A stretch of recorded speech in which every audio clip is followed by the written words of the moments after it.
క్రీస్తును క్రైస్తవ్యాన్ని ద్వేషించి దూషించిన క్రీస్తు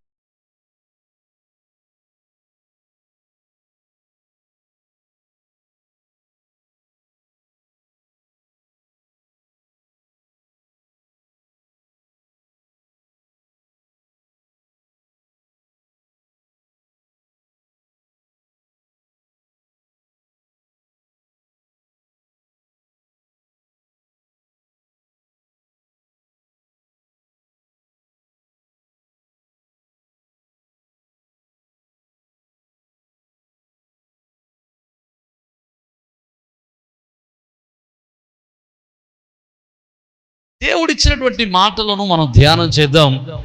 ప్రవచన గ్రంథం, యెషయా రాసినటువంటి ప్రవచన గ్రంథం 62వ అధ్యాయం 7వ వచనాన్ని మనం చదువుకుందాం. 6 నుంచి చదవండి అమ్మా, 6 నుంచి చదవండి. యెరూషలేమా, నీ ప్రాకారముల మీద నేను కావలి వారిని ఉంచి ఉన్నాను. రేయైనా పగలైనా వారు మౌనముగా ఉండరు. యెహోవా జ్ఞాపక కర్తలారా, విశ్రమింపకుడి. ఆయన యెరూషలేమును స్థాపించే వరకు, లోకమంతటా దానికి ప్రసిద్ధి కలుగు చేయ వరకు ఆయనను విశ్రమింపనీయకుడి. దేవునికి స్తోత్రం, హల్లెలూయా. ఈ మాటలో మీకు ఏమర్థమైందో నాకు తెలియదు, కానీ నాకు అర్థమైంది, మీకు చెప్తాను. జాగ్రత్తగా వినడానికి ప్రయత్నించండి. ఎప్పుడైనా భార్య భర్తలు దెబ్బలాడుకున్నప్పుడు, భార్య భర్తలు దెబ్బలాడుకుంటే ఎన్నాళ్ళు దెబ్బలాడుకుంటారు? మీరు పొరపాటుని కానీ భార్య భర్తలు దెబ్బలాడుకున్న మధ్యలోకి వెళ్ళకండి. ఎవరైనా సరే వెళ్ళారంటే ఎవరు ఎదవలు అవుతారు? మనమే నష్టపోతాం తప్ప వాళ్ళిద్దరు బాగానే ఉంటారు. మనం ఏం చెప్పినా వీళ్ళిద్దరు కలిసిపోతే తర్వాత మన ఇద్దరు కూడా చెప్పేసుకుంటారు. మనం ఏం చెప్పినా వీళ్ళకి ఏం చెప్పినా ఆయనకి ఏం చెప్పినా సరే. కాబట్టి భార్య భర్తలు దెబ్బలాటలే వెళ్ళకండి. భార్య భర్తలు దెబ్బలాడుకున్నప్పుడు, పోట్లాడుకున్నప్పుడు ఎన్నాళ్ళు ఉంటుంది వీళ్ళు పోట్లాట? పొద్దున్న ఒక ఆవిడ అంటది సాయంకాలం వరకే ఉంటుందండి. దేవుడికి స్తోత్రం. వాళ్ళ ఇంట్లో సాయంకాలం వరకు ఉంటుంది. కొన్ని ఇంట్లలో వారం రోజులు ఉంటుంది, లేదా 10 రోజులు ఉంటుంది. ఇంకొన్ని కొంపల్లో ఇంకా అది లేదనుకోండి, ఇంక పోతుంది, ఎలా పోతుంది సంవత్సరాలు. దేవునికి స్తోత్రం. మన దైవజనులు లాజరస్ బాబు గారు ఒక ఉదాహరణ చెప్పారు నాకు. ఆయన చెప్తా అంటాడు, పాస్టర్ గారి ఇంటికి వెళ్ళారంటారు, వాకింగ్ చెప్తాను. వెళ్తే ఆ పాస్టర్ గారు, అమ్మా అయ్యగారు లేరంటే, ఏమో పనికి పోలేదు, ఎక్కడ పోయినా అది తెలుసు అన్నట్టు. అప్పుడు అలా కదమ్మా, ఉపవాస కూటాలు జరుగుతున్నాయంట కదా, రమ్మన్నారు అన్నాడట. అలాగా ఇంకోటి ఫోన్ చేసి, ఒరే రాజుగా, ఆ పలికిమాలోడు ఇంకో పలికిమాలోడు ఎవరినో తీసుకొచ్చాడు, ఇక్కడికి వచ్చాడు. ఆ పలికిమాలోడు వచ్చి ఈ పలికిమాలోడు తీసుకెళ్ళమను అంటుందట. కాసేపు అయిన తర్వాత దీన్ని ప్రార్థనకి వెళ్ళిపోతే పాస్టర్ గారు వచ్చారు, ప్రార్థన చేస్తున్నారట. ప్రార్థన చేస్తూ ఉంటుంటే ఇక చుట్టూ ఉన్న వాళ్ళు ఆత్మలతో మాట్లాడుతున్నట్ట, భాషలతో మాట్లాడేస్తున్నట్ట. లాస్ట్ని అడిగితే ఏంటంటే పరిస్థితి ఏంటని అడిగితే, అయ్యారు ఆ విశ్వాసం చెప్పారంటే వాళ్ళిద్దరూ మాట్లాడుకోవట్లేదండి, ఎవరికుండా వాళ్ళే వండుకుంటారట. ఎవరిద్దరనే వాళ్ళిద్దరు ఎన్నాళ్ళ నుంచి అని అడగరా? 25 సంవత్సరాల నుంచి. హల్లెలూయా. ఎన్ని సంవత్సరాల నుంచి? 25 సంవత్సరాల నుంచి ఎవరికుండా వాళ్ళే అనుకుంటారు. ఒక ఇంట్లో ఉన్నారు, అది మళ్ళీ ఒకే సంఘంలో ఉంటున్నారు, మళ్ళీ ఇద్దరు కలిసి ప్రార్థన చేస్తున్నారు. దేవునికి స్తోత్రం, హల్లెలూయా. అంటే కొన్ని కుటుంబాల్లో గొడవలు చాలా కాలం ఉంటాయి, కొన్ని కుటుంబాల్లో కొంతకాలమే ఉంటుంది. ఒకవేళ భార్య భర్తల మధ్య ఒకవేళ సమస్య వస్తే యేసు నామములో వారికి సమాధానం కలుగునుగాక. ఒకవేళ ఈ సమస్య వచ్చినప్పుడు, సమస్యలు తీరిపోయిన తర్వాత ఎక్కలేని ప్రేమ వచ్చేది. అది గొడవలకున్నంతసేపు ఆడుకుంటారు, గొడవ తగ్గిపోయిన తర్వాత ఎక్కలేని ప్రేమ వస్తుంది. ప్రేమ వచ్చినప్పుడు వీళ్ళిద్దరు అనుకుంటారు, ఇదిగో నువ్వు సుఖంగా ఉండు, నన్ను సుఖంగా ఉంచు. ఏ కుటుంబంలో ఈ మాట రాకుండా శుభంగా అడ్డు పడదాం దెబ్బలాటలకి కదంటారా? నువ్వు సుఖంగా ఉండు, నన్ను సుఖంగా ఉండు, నువ్వు బాగుండు, నన్ను బాగుంచు, నువ్వు శుభ్రంగా తిను, నాకు శుభ్రంగా పెట్టు. దేవునికి స్తోత్రం, హల్లెలూయా. అంతే కదండి, నువ్వు శుభ్రంగా తిను, నాకు శుభ్రంగా పెట్టు. మరి కోపం వచ్చినప్పుడు వీళ్ళు ఏం చేస్తారంటే శుభ్రంగా తినటం మానేస్తారు. నేనేమంటానంటే ఆడవాళ్ళకి, నువ్వు తినటం మానేకమ్మ, కడుపునంట తినేసి దాకా దెబ్బరపిచ్చేయి. అంతే, దాకిలా దెబ్బరపిచ్చేసావు అనుకో, దెబ్బరపిచ్చడం అంటారు దాన్ని, తిరగబెట్టడం. అలా శుభ్రంగా అంతా తినేసి దాగలా దెబ్బర పెట్టేసావు అనుకో, లేకపోతే తిరగబెట్టేసావు అనుకో, ఆడు వచ్చినోడు తింటాడు, సత్తే చేస్తాడు, పోతే ఇది చేసుకుంటాడు. దేవునికి స్తోత్రం. ఒకవేళ నువ్వు తినటం మానేసావు ఒక నష్టం ఎవరికి? మళ్ళీ పొద్దున్న లేచి రాత్రి అన్నం తినలేదు కదా నేను ఉండి పెడతాను అంటాడు ఏంటి మీ ఆయన? అంటాడా? మళ్ళీ పొద్దున్న లేచి నువ్వే కష్టపడాలి, పిల్లల్ని నువ్వే చక్కబెట్టుకోవాలి, మళ్ళీ ఆడికి అన్నం నువ్వే వండాలి, కూర నువ్వే వండాలి, ఆడికి స్నానం నీళ్ళు నువ్వే పెట్టాలి. ఆఖరికి దెబ్బలాడుకున్నా కానీ స్నానం చేసిన తర్వాత దాన్ని ఏమంటారు, అది టవల కూడా నువ్వే ఇవ్వాలి ఒకవేళ దెబ్బలాడుకున్నా సరే. ఇవన్నీ తప్పు. కాబట్టి దెబ్బలాడుకున్నప్పుడు అన్నాలు తినడం మానేయటం ఇవన్నీ చేయబాకండి. దేవునికి స్తోత్రం. మీరు సుఖంగా ఉండండి, వాళ్ళు సుఖంగా ఉంచండి. దేవునికి స్తోత్రం. హల్లెలూయా. కదండి ఈ మాట అనుకుంటావు, నువ్వు శుభ్రంగా తిను, నా శుభ్రంగా పెట్టు, నువ్వు సుఖంగా ఉండు, నన్ను సుఖంగా ఉంచు. ఈ మాటలో నాకు అర్థమైన 2 పదాలు చెప్తాను చూడండి జాగ్రత్తగా. ఏమనంటే యెషయా గ్రంథకర్త ఇశ్రాయేలీయులతో మాట్లాడుతూ అంటున్నాడు, యెహోవా జ్ఞాపకకర్తలారా విశ్రమింపకుడి. ఏం చేయాలట? విశ్రమింపకుడి. 3వ మాటలు అంటున్నాడు. 4వ మాటలో ఆయనను విశ్రమింపనీయకుడి. దేవునికి స్తోత్రం. అసలు ఈ బైబిల్ని నేను చాలా పర్యాలు ఇక్కడి నుంచి అక్కడ వరకు చాలాసార్లు చదివాను. నేను చాలా పర్యాలు చదివాను. ఎన్నిసార్లు చదివినా ఎప్పుడు కూడా ఈ పదం నాకు హైలైట్ అవ్వలేదు. ఎప్పుడు కూడా నా మనసు ఈ మాట మీద పడలేదు. నా బైబిల్ పొద్దున్నే హైలైట్ చేశాను, దాన్ని అండర్లైన్ కూడా పొద్దున్నే చేసుకున్నాను. మీరు విశ్రమింపకండి, దేవుణ్ణి విశ్రమించనివ్వకండి. మీరు ఆకండి, దేవుణ్ణి ఆపకండి. దేవునికి స్తోత్రం. హల్లెలూయా. ఎలాగా? మీరు ఆకండి, ఆయన ఆపకండి. మీరు మానకండి, ఆయన మాననివ్వకండి. ఎందుకు ఈ మాట? జాగ్రత్తగా చూడండి. ప్రభువారిని విశ్రమించనివ్వద్దు అంటున్నాడు ఇక్కడ. ఈ మాటలో ఉన్నటువంటి కొన్ని భావాలని మనం అర్థం చేసుకుందాం. ఈ వచనము రాయబడినటువంటి సమయానికి ఇశ్రాయేలు పరిస్థితి, యెరూషలేము యొక్క పరిస్థితి ఎట్లా ఉందంటే, యెరూషలేము పట్టబడింది, యెరూషలేములో శోధనలు ఉన్నాయి, యెరూషలేము యొక్క ప్రసిద్ధి పాడైపోయింది, యెరూషలేముకు ఉన్నటువంటి ఘనత పాడైపోయింది, యెరూషలేము యొక్క ఐశ్వర్యము పాడైపోయింది. అసలు యెరూషలేము అంటే ఏంటి? యెరూషలేము అనగా ఇశ్రాయేలు యొక్క ముఖ్య పట్టణం. యెరూషలేము గురించి మనం జ్ఞాపకం చేసుకుంటే, యెరూషలేము గురించి దేవుడు మాట్లాడతాడు, ఇది నేను ఎన్నుకున్న పట్టణం, నాకు ఇష్టమైన పట్టణం. హలో, నాకు ఇష్టమైన పట్టణం. ఈ ఇక సియోను వాసిని అంటాడు దావీదు, రాస్తాడు, ఆయన సియోను వాసి అయిన దేవుడు, సియోను పురములో నివాసం ఉండేటువంటి దేవుడు, ఆయన యెరూషలేములో నివాసం ఉండేటువంటి దేవుడు. యెరూషలేమును భూమి మీద ఉన్నటువంటి పట్టణములన్నిటికంటే ఆయనకి ఇష్టమైన పట్టణముగా యెరూషలేమును దేవుడు ఎన్నుకున్నాడు. అందుకని యెరూషలేమును దేవుడు దేనికి పోల్చాడంటే పరలోకానికి పోల్చాడు. దేవునికి స్తోత్రం. దేనికి పోల్చాడండి? యెరూషలేమును దేవుడు పరలోక పట్టణానికి సాదృశ్యంగా చెప్తాడు. యెరూషలేమును పరలోక పట్టణానికి సాదృశ్యంగా చూపిస్తూ, యెరూషలేము నాకు ఇష్టమైన పట్టణం, యెరూషలేము నాకు నచ్చిన పట్టణం, యెరూషలేములో నేను నివాసం ఉంటాను. అలాంటి యెరూషలేము ఏమైపోయిందంటే పాడైపోయింది, పాడు దిబ్బగా మారిపోయింది, నక్కలకు బొరియలుగా మారిపోయింది.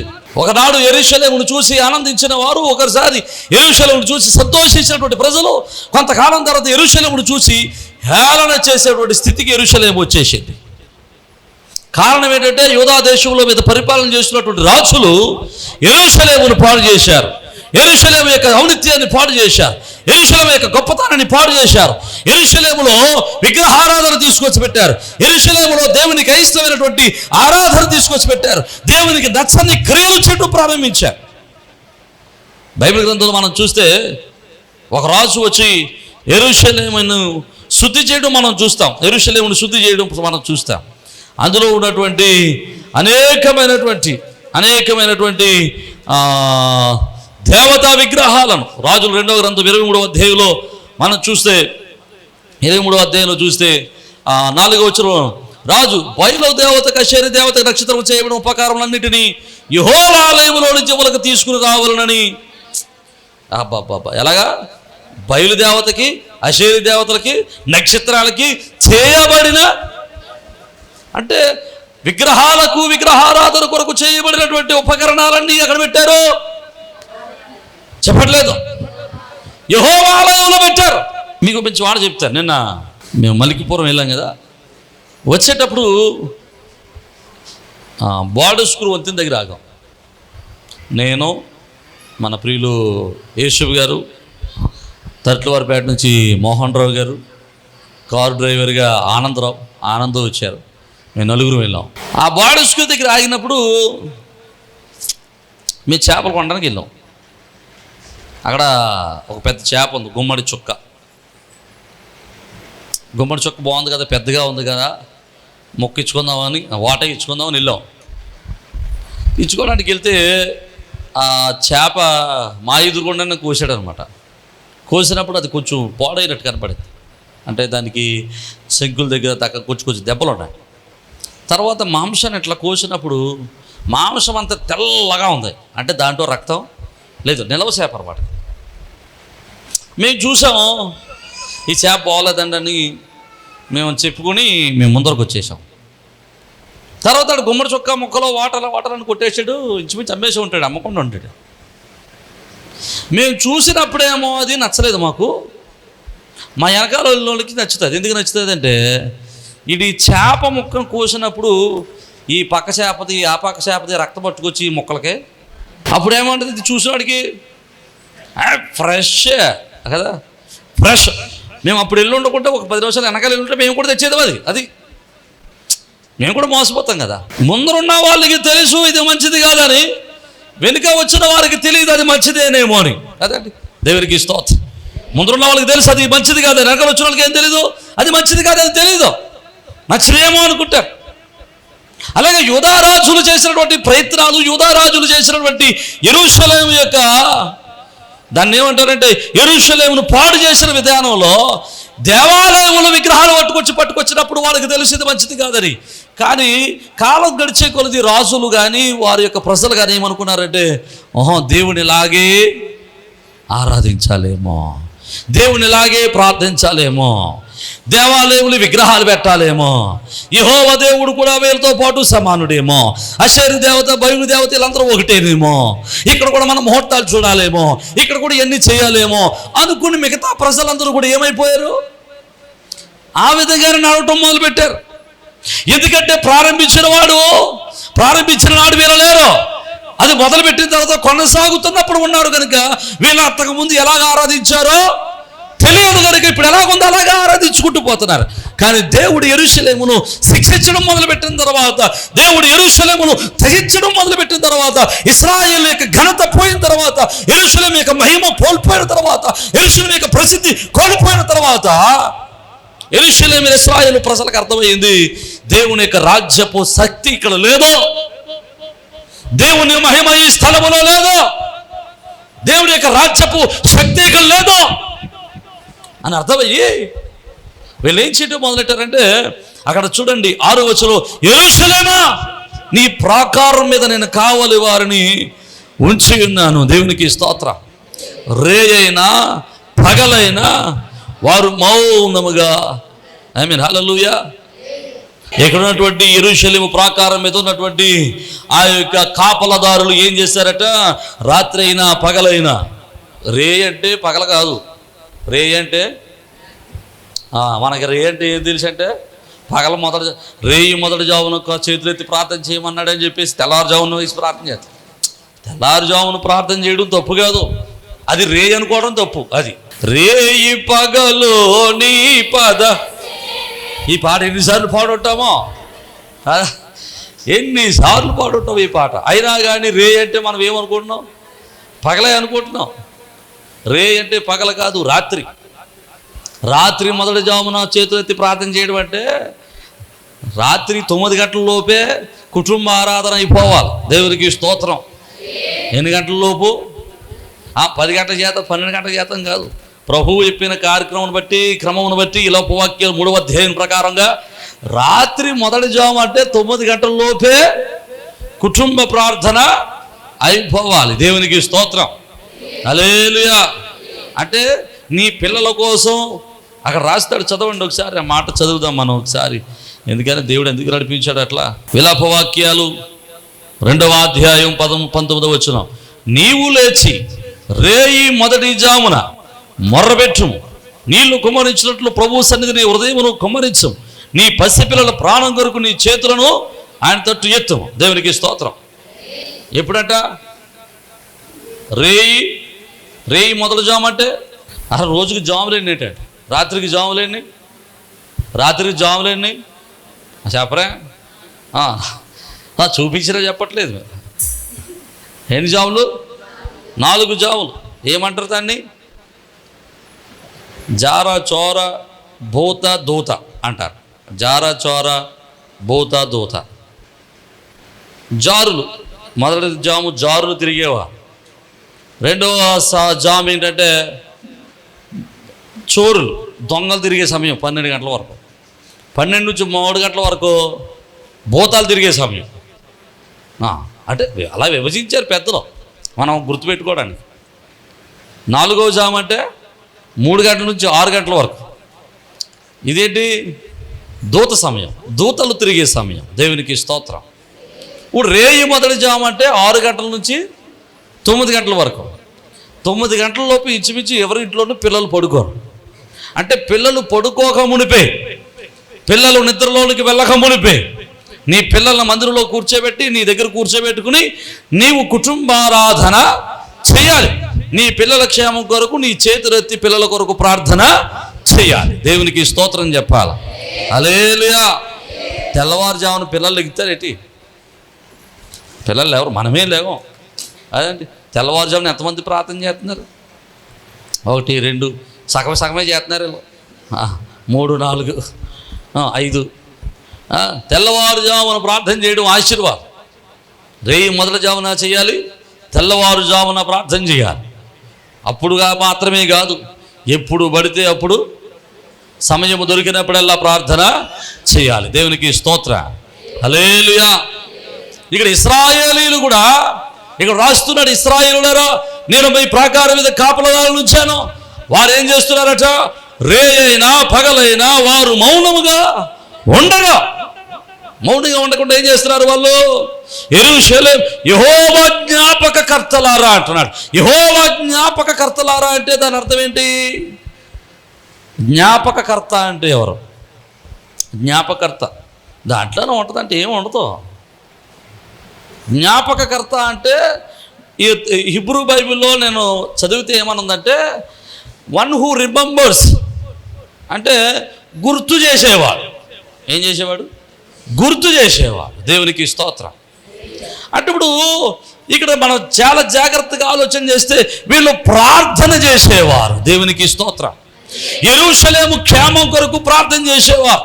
ఇక్కడ చూడండి వాళ్ళు ఎందుకు ప్రార్థన చేస్తున్నారట? యెరూషలేము స్థాపించబడాలి. రెండవది యెరూషలేము యొక్క ప్రసిద్ధి లోకమంతా ప్రకటింపబడాలి. దేవునికి స్తోత్రం. లోకమంతా దాని ప్రసిద్ధి కలగాలి. 2 విషయాలు. దేశము స్థాపించబడాలి, దాని ప్రసిద్ధి లోకమంతా ప్రకటింపబడాలి. దీనికోసం వీళ్ళు ఇశ్రాయేలులు ఏం చేస్తున్నారు? ప్రార్థన చేస్తున్నారు. దేవునికి స్తోత్రం. ఏం చేస్తున్నారండి? ప్రార్థన చేస్తున్నారు. ఎలా ప్రార్థన చేస్తున్నారు వీళ్ళు? 2 విషయాలు ఉన్నాయి ఇందులో.